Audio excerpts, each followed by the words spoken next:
ये हूँ माँ खरा खाई देवी जे कि प्रत्यक्ष ठाकुराणी आम ए खंडमंडलर प्रत्यक्ष देवी भावे बेस परिचित। एठी भेड़ा बयांगर समस्त लोक जानिछंती माँकर कृपा कौन। माँ प्रकृत एठी विद्यमान हुअंती।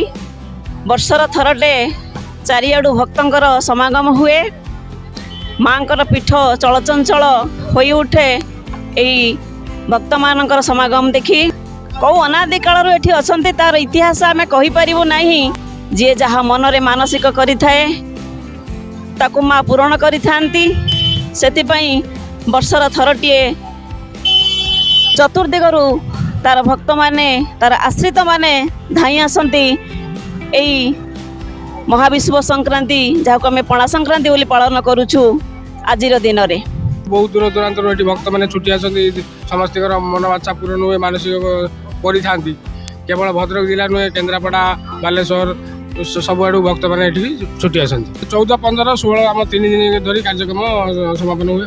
20 ରୁ 25,000 भक्तों माने प्रसाद सेवन व्यवस्था कर आज प्राय 40 ରୁ 50,000 भक्तों समागम ये माटी गुड़ा जो मैंने मानसिक कर मानसिक जो पूरण होता है माटी गुड़ा से दिखते। माँ का बहुत महिमा अच्छे खरा खाई बोले कहते माँ कहते आम उपरे छात हेनी आम खोलार रही माँ खरा खाई नाम अच्छे।